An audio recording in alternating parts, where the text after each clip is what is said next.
Thôi này áo là dục thôi này áo mê bên ngọt bắn giờ vì màu tục đời té chấm lại phần này hay lại vì ở tại đào màu clean đúng không bạn số sụp chóc thì mới muôi hầm non nấm đòn này mà thịt món thịt món lên này đây là này cho này cho mà lươn lọc nấm đòn mà lươn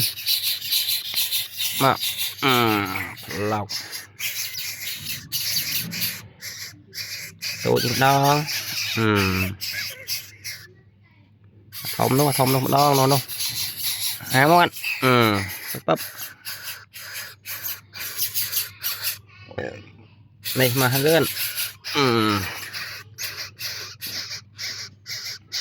thì ai thông tới cái một trò ní á mà nó đâu còn off một phóng hai một tiết đấy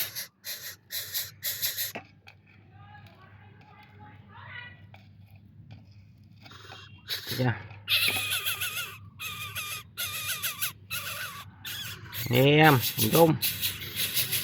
này thật món ngã nhà này há món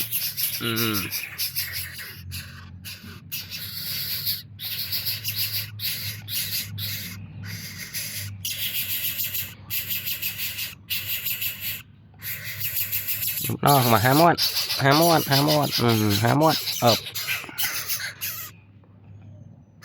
này há món bạn ơi ơi bên này ha đấy bạn câu này ai ổn đấy giờ màu chồng biết ăn 4 ngày ấy 3 ngày ấy về giờ máu ở toàn mình là ốm tôi ốm mùi lấy đồ hôm chết thấy chết chơi ha